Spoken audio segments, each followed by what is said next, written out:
High, বলো তো আজ কি বানাই। আজকে বানাবো আলু দিয়ে তৈরি ভীষণই মজাদার একটা স্ন্যাক্স রেসিপি।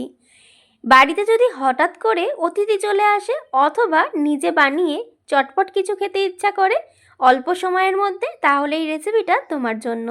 বাড়িতে যদি সিদ্ধ আলু থেকেই যায় তাহলে তো সোনায় সুহাগা, ঝটপট বানানো হয়ে যায় এই রেসিপিটি। সবার প্রথমে সিদ্ধ করে রাখা আলুটাকে স্বাদমতো লবণ দিয়ে মাখিয়ে এক সাইডে রেখে দিতে হবে। তারপরে রসুন কাঁচা লঙ্কাটাকে একটু চপ করে নিতে হবে। এরপর একটা পাত্রের মধ্যে তেল গরম করে গোটা জিরে ফোড়নে দিয়ে কুচিয়ে রাখা রসুন কাঁচা লঙ্কা পেঁয়াজ টমেটোটাকে ভালোভাবে কষিয়ে নিয়ে আদা বাটা দিয়ে নিতে হবে। তারপরে সিদ্ধ করে রাখা আলুটা, যেটা লবণ দিয়ে মাখিয়ে রেখেছিলাম, আলুটাকে দিয়ে নিতে হবে। আর আমি এখানে একটু ফ্রেশ কারি পাতাও ব্যবহার করেছি। নামানোর আগে দিয়ে নিতে হবে 1 প্যাকেট চাউমিন মশলা আর ধনে পাতা, আর দিয়ে নিতে হবে ভাজা বাদাম। সমস্ত কিছু দিয়ে পুরটাকে রেডি করে নেওয়ার পরে একটা ছড়ানো জায়গায় ছড়িয়ে ভালোভাবে চৌকার আকারে কেটে নিতে হবে। তারপরে কর্নফ্লাওয়ারের ব্যাটারের মধ্যে ডুবিয়ে ব্রেড ক্রাম্বসের মধ্যে কোট করে নিতে হবে। তারপরে গরম ডুবো তেলে ভেজে নিলেই রেডি হয়ে যাবে আলু দিয়ে তৈরি মজাদার এই স্ন্যাক্স রেসিপিটি। এক কামড় দিলেই মুখে মিলিয়ে যাবে এই রেসিপিটি, এমনই সুস্বাদু।